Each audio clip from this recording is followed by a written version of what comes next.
Hello नमस्कार साथियों, आप सभी का हमारे YouTube channel study with GK पर हार्दिक स्वागत है। आज हम भारतीय संविधान और राज्यव्यवस्था के अंतर्गत एक महत्वपूर्ण टॉपिक भारतीय संविधान की प्रस्तावना के बारे में चर्चा करेंगे, जहां से हर बार प्रतियोगी परीक्षाओं में प्रश्न निरंतर पूछे जा रहे हैं। उसी से जुड़े हम महत्वपूर्ण फैक्ट और महत्वपूर्ण ऑब्जेक्टिव यानी मल्टीपल चॉइस क्वेश्चनों के बारे में चर्चा करेंगे। आइए शुरुआत करते हैं। आप इस वीडियो के साथ अंत तक बने रहिए हमारे साथ। आइए शुरुआत करते हैं। भारतीय संविधान की प्रस्तावना, जिसे प्रेमल भी कहा जाता है और इसे उद्देशिका भी कहा जाता है, यानी भारतीय संविधान की प्रस्तावना को प्रेमल और उद्देशिका भी कहा जाता है। प्रस्तावना क्या है? तो प्रस्तावना में संक्षेप में कहें तो प्रस्तावना संविधान का सार है जो इस प्रस्तावना में निहित होता है।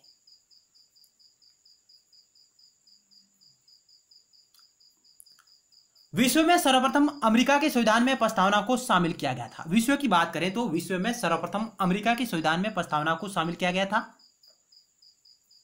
भारतीय संविधान में प्रस्तावना का विचार अमेरिका के संविधान से प्रभावित है। यानी महत्वपूर्ण फैक्ट हमने हैं, जो फैक्ट है इंपॉर्टेंट है, उन्हीं को इस वीडियो सीरीज में शामिल करने की कोशिश की है। यानी विश्व में सर्वप्रथम अमेरिका के संविधान में प्रस्तावना को शामिल किया गया था। भारतीय संविधान में प्रस्तावना का विचार है जो अमेरिका के संविधान से ग्रहण किया गया है, या हम कह सकते हैं कि भारतीय संविधान में जो प्रस्तावना का विचार है वो अमेरिकी संविधान से प्रभावित है। नेक्स्ट पॉइंट,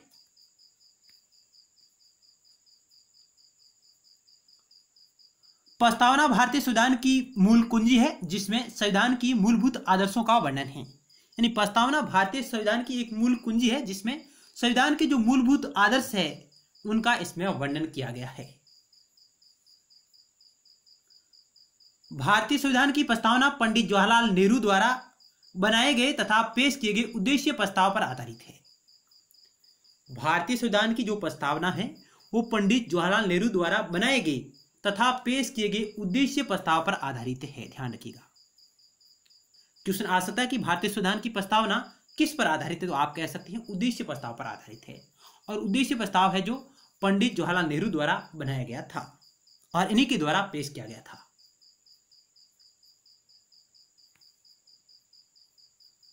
पंडित जवाहरलाल नेहरू ने उद्देश्य प्रस्ताव 13 दिसंबर 1946 को पेश किया था, जिससे संविधान सभा ने 22 जनवरी 1947 को स्वीकार किया गया था।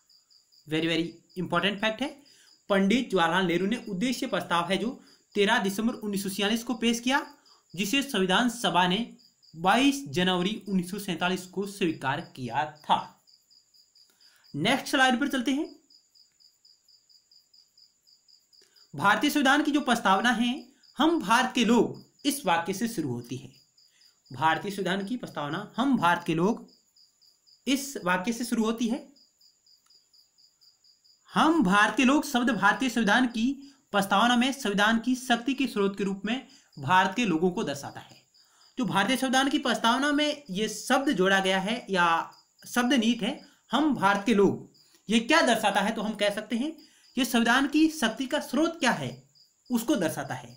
और संविधान की शक्ति का स्रोत है भारत के लोग। यानी हम भारत के लोग शब्द है जो भारतीय संविधान की प्रस्तावना में संविधान की शक्ति को दर्शाता है। और संविधान की शक्ति किस में निहित है? तो यह कहता है कि संविधान की शक्ति है जो भारत के लोगों में निहित है। नेक्स्ट पॉइंट, प्रस्तावना में संविधान के निर्माण की तिथि का भी उल्लेख किया गया है। भारतीय संविधान की प्रस्तावना में संविधान के निर्माण की तिथि का भी उल्लेख किया गया है और यह तिथि है 26 नवंबर 1949।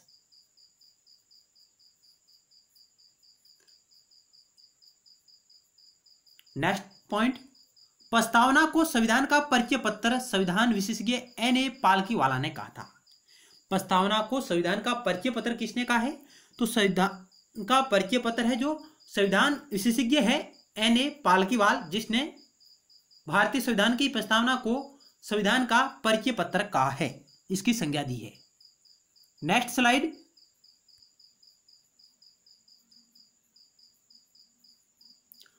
नेक्स्ट, प्रस्तावना को संविधान की जन्म कुंडली या जन्म पत्री किसने कहा? प्रस्तावना को संविधान की जन्म कुंडली या जन्म पत्री किसने कहा था? यह कहा था के एम मुंशी ने, कन्हैयालाल माणिक्यलाल मुंशी ने भारतीय संविधान की प्रस्तावना को संविधान की जन्म कुंडली या जन्म पत्र की संज्ञा इन्होंने दी थी, जबकि प्रस्तावना को संविधान का परिचय पत्र कहा था एन.ए. पालकीवाल ने, इन्होंने कहा था। ध्यान रखिएगा, वेरी मस्ट क्वेश्चन है। नेक्स्ट हम चर्चा करते हैं क्या प्रस्तावना संविधान का भाग है या नहीं, इसके बारे में क्या दृष्टिकोण है, क्या प्रस्तावना संविधान का भाग है या नहीं है। इसको लेकर भारत का सुप्रीम कोर्ट, सर्वोच्च न्यायालय, जिन्होंने विभिन्न निर्णय दिए हैं, उनके बारे में देखें। बेरुवारीवाद 1960 में न्यायपालिका ने प्रस्तावना को संविधान का भाग नहीं माना था। बेरुवारीवाद हुआ था 1960 में, जिसमें सुप्रीम कोर्ट ने प्रस्तावना को संविधान का भाग नहीं माना था। ध्यान रखिएगा, महत्वपूर्ण फैक्ट है। नेक्स्ट बात करें तो केशवानंद भारती बनाम वाद हुआ है, जिसमें सुप्रीम कोर्ट ने बेरुवारीवाद के निर्णय को पलटते हुए प्रस्तावना को संविधान का एक अभिन्न भाग माना है। यानी सुप्रीम कोर्ट न्यायपालिका है जो बेरुवारीवाद 1960 में प्रस्तावना को संविधान का भाग नहीं मानती थी, लेकिन उन्होंने अपने निर्णय को पलटा। केशवानंद भारती वाद में सुप्रीम कोर्ट ने अपने डिसीजन को पलटते हुए उन्होंने कहा कि प्रस्तावना संविधान का एक अभिन्न अंग है, यह उन्होंने कहा था। जबकि बेरुवारीवाद 1960 में उन्होंने कहा कि प्रस्तावना है जो संविधान का अभिन्न अंग नहीं है। नेक्स्ट पॉइंट, न्यायपालिका के अनुसार प्रस्तावना का प्रयोग संविधान की व्याख्या के लिए किया जा सकता है। यानी न्यायपालिका के अनुसार प्रस्तावना का प्रयोग संविधान की व्याख्या के लिए किया जा सकता है।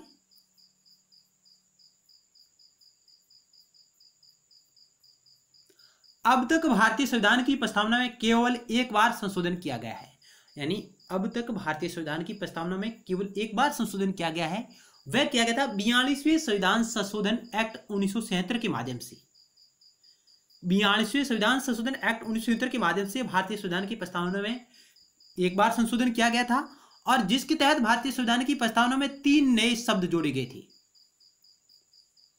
समाजवादी, पंथ निरपेक्ष और अखंडता। क्रमशः ये 3 शब्द जोड़े गए थे: समाजवादी, पंथ निरपेक्ष और अखंडता। पिछले एग्जामों में यह भी पूछा गया है कि जो 42वें संविधान संशोधन एक्ट 1977 के माध्यम से जो 3 शब्द जोड़े गए हैं उनका क्रम क्या है। तो उनका क्रम है क्रमशः समाजवादी पहले, उसके बाद पंथ निरपेक्ष और उसके बाद अखंडता।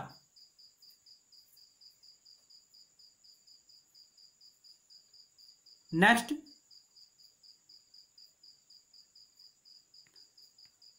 अब हम महत्वपूर्ण ऑब्जेक्टिव प्रश्नों के बारे में चर्चा करेंगे जो भारतीय संविधान की प्रस्तावना से जुड़े हुए हैं।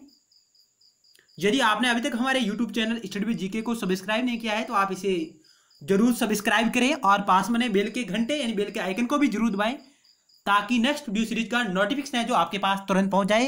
यदि आपको हमारा प्रयास सार्थक लग रहा हो तो आप इसे लाइक और शेयर अपने मित्रों के साथ जरूर करिएगा।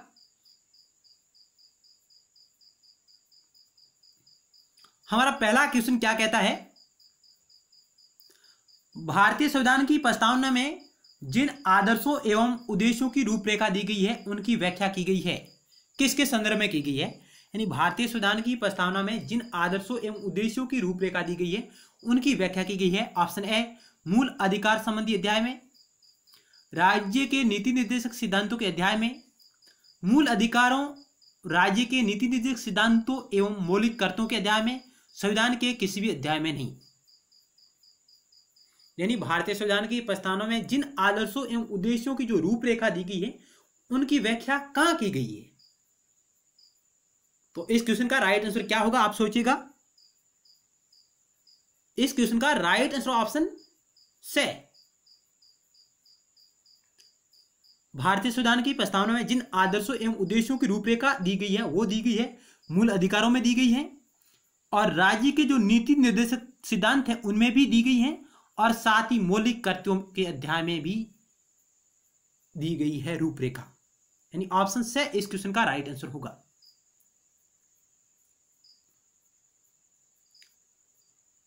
नेक्स्ट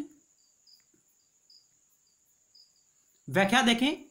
भारतीय संविधान की प्रस्तावना संविधान के उद्देश्यों को प्रतिबिंबित करती है। इसका मुख्य उद्देश्य सामाजिक, आर्थिक, राजनीतिक न्याय, विचार अभिव्यक्ति, विश्वास, धर्म और उपासना की स्वतंत्रता, प्रतिष्ठा और अवसर की समानता आदर्शों को प्राप्त करना है। प्रस्तावना में जिन आदर्शों एवं उद्देश्यों की रूपरेखा दी गई है उनकी व्याख्या संविधान के मूल अधिकारों, राज्य के नीति निर्देशक सिद्धांतों तथा मौलिक कर्तव्यों के संबंधी अध्यायों में की गई है। यानी भारतीय संविधान की प्रस्तावना संविधान के उद्देश्यों को प्रतिबिंबित करती है। इसका मुख्य उद्देश्य है सामाजिक, आर्थिक और राजनीतिक न्याय। भारतीय संविधान की प्रस्तावना 3 प्रकार के न्याय की चर्चा की गई है, सामाजिक, आर्थिक और राजनीतिक, जबकि 5 प्रकार की स्वतंत्रताओं की चर्चा की गई है, विचार अभिव्यक्ति, विश्वास, धर्म, उपासना की स्वतंत्रता, प्रतिष्ठा और अवसर की समानता के बारे में, इनके आदर्शों को प्राप्त करना। प्रस्तावना में जिन आदर्शों एवं उद्देश्यों की रूपरेखा दी गई है उनकी व्याख्या संविधान के मूल अधिकारों, राज्य के नीति निर्देशक सिद्धांतों और मौलिक कर्तव्यों संबंधी अध्यायों में की गई है। चलते हैं नेक्स्ट क्वेश्चन की ओर।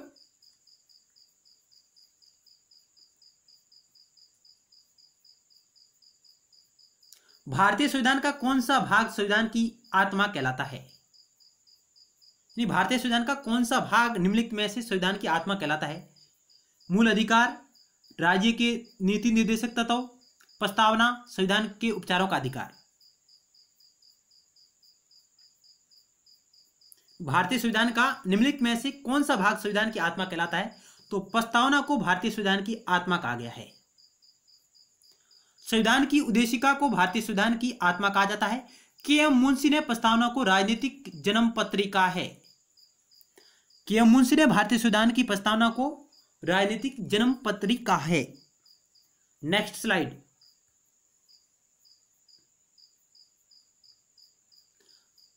नेक्स्ट क्वेश्चन हमारा 3 नंबर है। भारतीय गणतंत्र की 26 जनवरी 1950 को संवैधानिक वस्तु स्थिति क्या थी जब संविधान लागू किया गया था? यानी भारतीय गणतंत्र की 26 जनवरी 1950 को संवैधानिक वस्तु स्थिति क्या थी जब संविधान लागू किया गया था? ऑप्शन ए लोकतंत्रात्मक गणतंत्र, संप्रभुत्व संपन्न धर्मनिरपेक्ष लोकतंत्रात्मक गणराज्य, संपूर्ण प्रभुत्व संपन्न लोकतंत्रात्मक गणराज्य, संपूर्ण प्रभुत्व संपन्न समाजवादी धर्मनिरपेक्ष लोकतंत्रात्मक गणराज्य। क्वेश्चन समझिएगा। भारतीय गणतंत्र की 26 जनवरी 1950 को संवैधानिक वस्तु स्थिति क्या थी जब संविधान लागू किया गया था? क्या होगा इस क्वेश्चन का राइट आंसर? इस क्वेश्चन का राइट आंसर ऑप्शन से। उस वक्त भारतीय संविधान की प्रस्तावना में ये शब्द नहीं थे, संपूर्ण प्रभुत्व संपन्न लोकतंत्रात्मक गणराज्य। संपूर्ण प्रभुत्व संपन्न लोकतंत्रात्मक गणराज्य ये शब्द उस वक्त नीति थे 26 जनवरी 1950 को। उसके बाद में 42वें संविधान संशोधन 1970 के माध्यम से भारतीय संविधान की प्रस्तावना में संशोधन किया गया था, जिसके तहत समाजवादी, पंथ निरपेक्ष और अखंडता 3 नए शब्द जोड़े गए थे। Next question.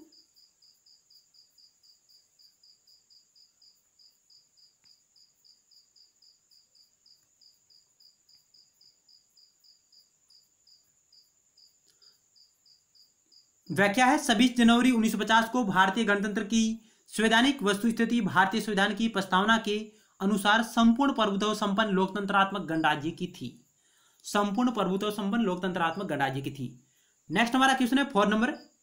संविधान में हमारे राष्ट्र का उल्लेख किस नामों से किया गया है? संविधान में हमारे राष्ट्र का उल्लेख है जो किस नामों से किया गया है? ऑप्शन ए भारत तथा इंडिया, ऑप्शन बी केवल भारत, ऑप्शन सी हिंदुस्तान तथा India, option D Bharat, Hindustan तथा इंडिया। क्या होगा इस क्वेश्चन का राइट आंसर? इस क्वेश्चन का राइट आंसर होगा ऑप्शन ए भारत तथा इंडिया। यानी संविधान में हमारे राष्ट्र का उल्लेख है जो भारत तथा इंडिया के नाम से किया गया है। Next question.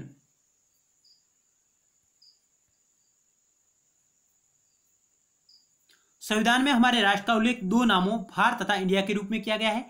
भारतीय संविधान का आर्टिकल 1 के अनुसार भारत अर्थात इंडिया राज्यों का संघ होगा। अनुच्छेद 1 कहता है कि भारत अर्थात इंडिया है जो राज्यों का संघ होगा। नेक्स्ट क्वेश्चन,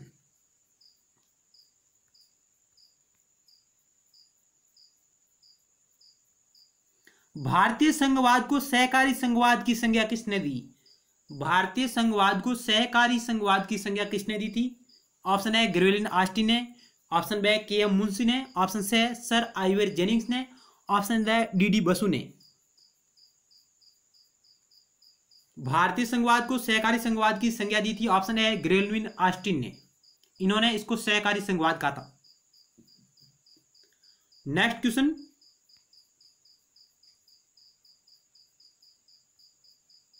ग्रेवेलिन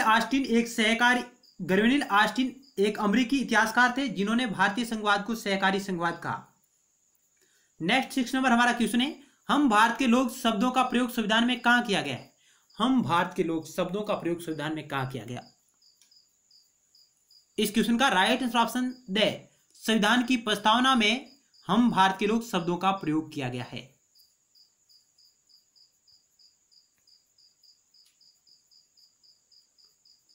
भारतीय संविधान की प्रस्तावना का प्रारंभ हम भारत के लोक शब्दों से प्रारंभ होता है। इसका अर्थ है कि संविधान का मूल स्रोत भारत की जनता है तथा वही समस्त शक्तियों का केंद्र बिंदु है और वह किसी बाहरी सत्ता के अधीन नहीं है। भारतीय संविधान की प्रस्तावना का प्रारंभ जो हम भारत के लोक शब्दों से होता है, इसका अर्थ है कि संविधान का जो मूल स्रोत है वो भारत की जनता है, वही समस्त शक्ति का केंद्र भी भारत की जनता है, वह किसी बाहरी सत्ता के अधीन नहीं। नेक्स्ट क्वेश्चन,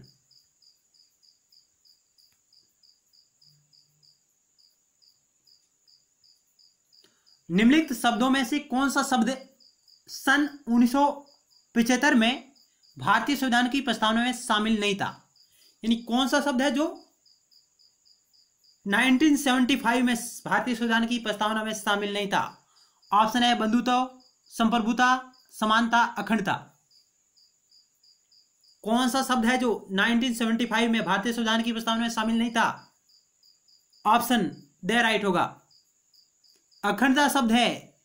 यह शब्द 1976 में जोड़ा गया था। 42वें संविधान संशोधन 1973 के माध्यम से समाजवादी, पंथ निरपेक्ष और अखंडता ये 3 शब्द जोड़े गए थे, जबकि 1975 में यह शब्द उसमें शामिल नहीं था। ऑप्शन दे इस क्वेश्चन का राइट आंसर होगा।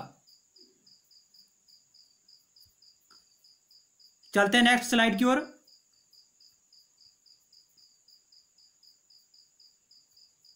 सभी व्यक्ति पूर्ण और समान रूप से मानव है, यह सिद्धांत जाना जाता है किस नाम से? सभी व्यक्ति पूर्ण और समान रूप से मानव है, यह सिद्धांत किस नाम से जाना जाता है? ऑप्शन है सार्वभौमिकता, ऑप्शन बी उदारवाद, ऑप्शन सी समाजवाद, ऑप्शन डी मार्क्सवाद। ऑप्शन ए राइट होगा, यह सार्वभौमिकता के नाम से जाना जाता है, जिसमें सभी व्यक्ति पूर्ण और समान रूप से मानव है। नेक्स्ट,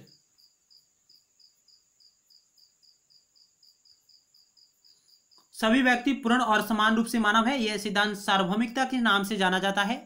इसके अनुसार सभी व्यक्तियों को उनके मानव अधिकार समान रूप से बिना किसी भेदभाव के उपलब्ध होने चाहिए।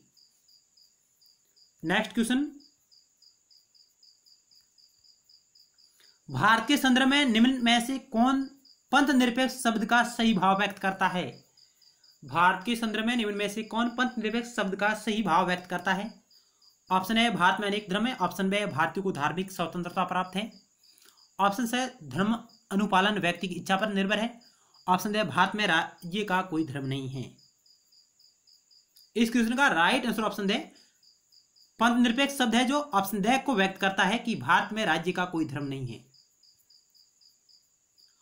और यह पंथ निरपेक्ष शब्द 42वें संविधान संशोधन 1973 के माध्यम से जोड़ा गया था, ध्यान रखिएगा। नेक्स्ट क्वेश्चन,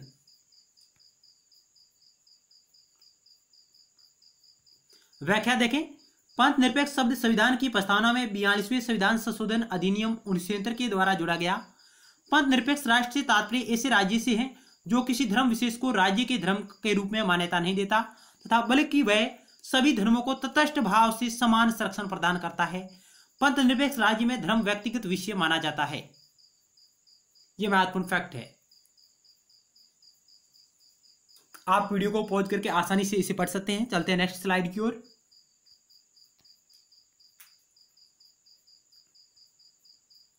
निम्नलिखित देशों में कौन सा एक भारत के संविधान की प्रस्तावना में शामिल नहीं है?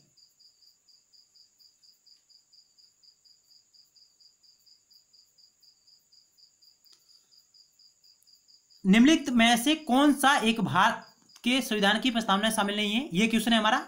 निम्नलिखित में से कौन सा, ये नहीं है देशों, निम्नलिखित में से कौन सा एक भारत के संविधान की प्रस्तावना में शामिल नहीं है? ऑप्शन है विचार की स्वतंत्रता, आर्थिक स्वतंत्रता, अभिव्यक्ति की स्वतंत्रता, विश्वास की स्वतंत्रता।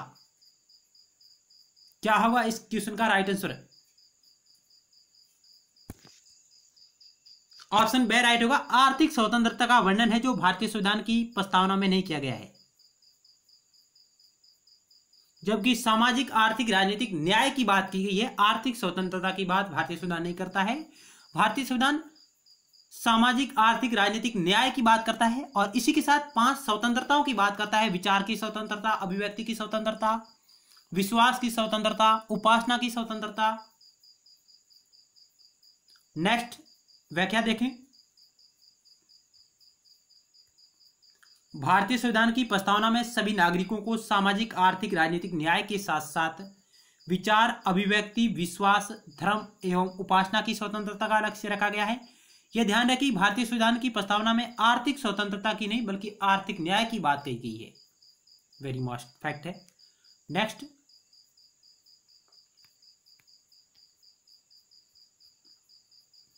निम्नलिखित विवादों में से किस में सर्वोच्च न्यायालय ने प्रस्तावना को भारतीय संविधान की मौलिक संरचना का अंग स्वीकार किया है?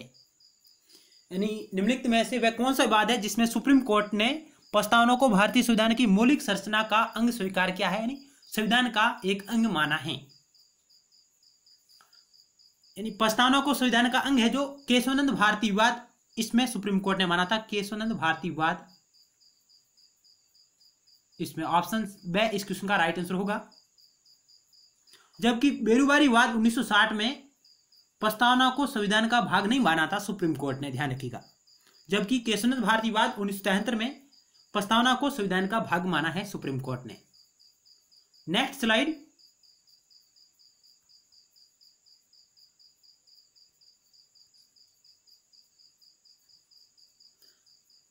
निम्नलिखित कथनों पर विचार कीजिए और उपरोक्त कथनों में से कौन से कथन सत्य है, उन कूटों का आपको चयन करना है। भारत में लोकतांत्रिक राज्य व्यवस्था है, पहला कथन। दूसरा कथन, भारत में एक प्रभुता संपन्न राज्य है। तीसरा कथन, भारत एक लोकतांत्रिक समाज है। चौथा कथन, भारत एक कल्याणकारी राज्य है। उपरोक्त कथनों में से कौन से कथन सत्य है, उन कूटों का हमें चयन करना है। इस क्वेश्चन का राइट आंसर ऑप्शन दे, यानी चारों कथन सत्य है। भारत में लोकतांत्रिक राज्य व्यवस्था है, बिल्कुल सत्य है। भारत एक संप्रभुता संपन्न राज्य, ये भी सत्य है। भारत एक लोकतांत्रिक समाज है, ये भी सत्य है। भारत एक कल्याणकारी राज्य है, ये भी सत्य है। यानी ऑप्शन दे इस क्वेश्चन का राइट आंसर होगा। Next question.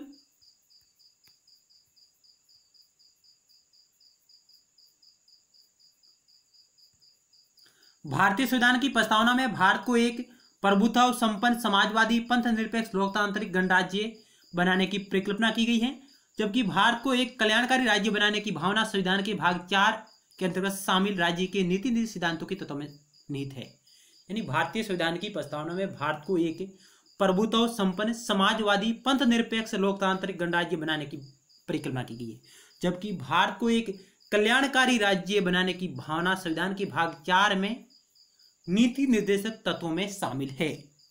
ये महत्वपूर्ण फैक्ट है, आप ध्यान रखिएगा। चलते हैं नेक्स्ट क्वेश्चन की ओर।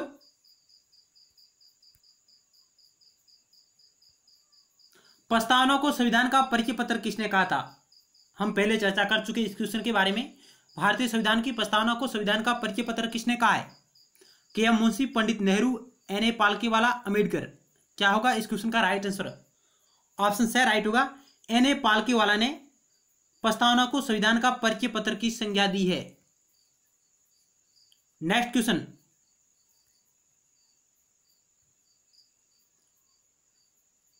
प्रस्तावना को संविधान की राजनीतिक कुंडली किसने कहा? प्रस्तावना को संविधान की राजनीतिक जन्म कुंडली की संज्ञा किसने दी है? ऑप्शन है के.एम. मुंशी ने, ऑप्शन बी पंडित नेहरू ने, ऑप्शन से एन.ए. पालकीवाला ने, ऑप्शन डी अम्बेडकर ने। इस क्वेश्चन ऑप्शन ए राइट होगा। कन्हैयालाल माणिक्यलाल मुंशी यानी के मुंशी ने प्रस्तावना को संविधान की राजनीतिक जन्म कुंडली की संज्ञा दी है, जन्म पत्री की संज्ञा दी इन्होंने। नेक्स्ट क्वेश्चन,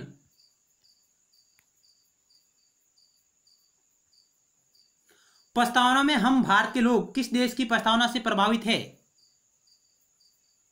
प्रस्तावना में हम भारत के लोग किस देश की प्रस्तावना से प्रभावित है? America, Canada, Russia, Japan. Option A right होगा, अमेरिका के संविधान से यह प्रभावित है।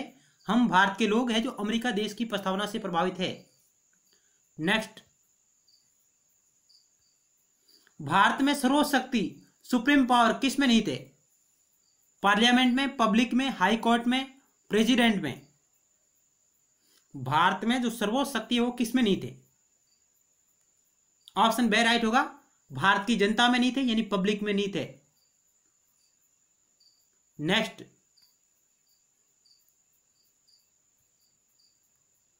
प्रस्तावना में भारत शब्द का उल्लेख कितनी बार हुआ है? वेरी मस्ट क्वेश्चन, प्रस्तावना में भारत शब्द का उल्लेख कितनी बार हुआ है? तो प्रस्तावना में भारत शब्द का उल्लेख 2 बार हुआ है। हम भारत के लोग भारत को, हम भारत के लोग भारत को, यानी प्रस्तावना में भारत शब्द का उल्लेख केवल 2 बार हुआ है। नेक्स्ट क्वेश्चन,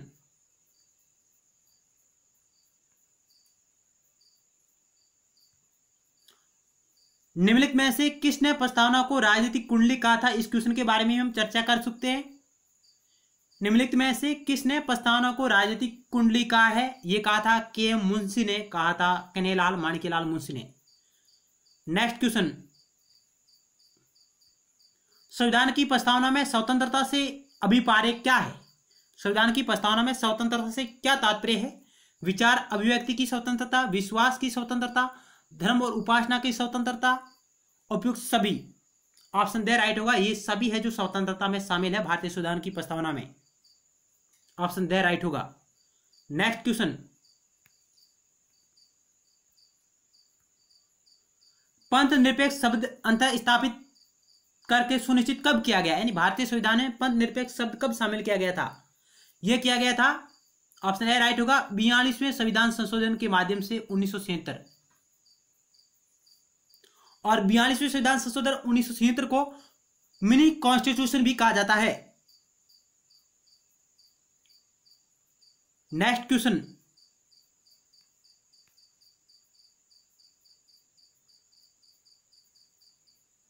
उद्देशिका को न्यायालय में परिवर्तित किया जा सकता है? यानी भारतीय संविधान की प्रस्तावना को क्या न्यायालय द्वारा लागू किया जा सकता है? इसका मतलब है कि भारतीय संविधान की प्रस्तावना को क्या न्यायालय के माध्यम से लागू किया जा सकता है? ऑप्शन ए नहीं, ऑप्शन बी हाँ, ऑप्शन सी संसद के सलाहकार, ऑप्शन डी राष्ट्रपति की सलाह से।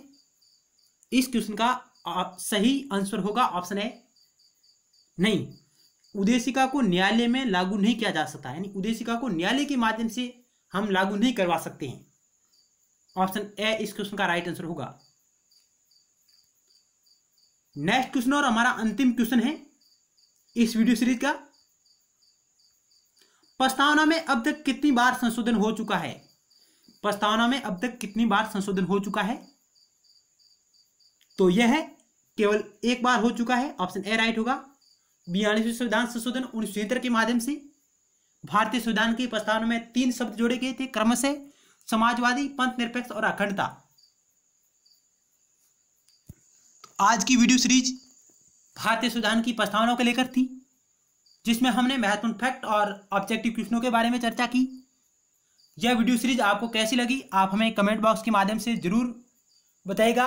यदि आपको हमारा प्रयास सार्थक लग रहा हो तो आपने अभी तक हमारे YouTube channel study with GK को यदि सब्सक्राइब नहीं किया है तो आप इसे जरूर सब्सक्राइब करें और पास में बेल के आइकन को भी जरूर दबाएं, ताकि नेक्स्ट वीडियो सीरीज का नोटिफिकेशन आपके पास तुरंत पहुंच जाए। लाइक और शेयर अपने मित्रों के साथ जरूर करिएगा और आप हमारी प्लेलिस्ट पर भी विजिट कर सकते हैं, जहां आपको राजनीति विज्ञान से जुड़े और भारतीय राज्य व्यवस्था और संविधान से जुड़ी अन्य वीडियो सीरीज भी आपको देखने को मिलेगी। धन्यवाद, मिलते हैं नेक्स्ट वीडियो सीरीज में।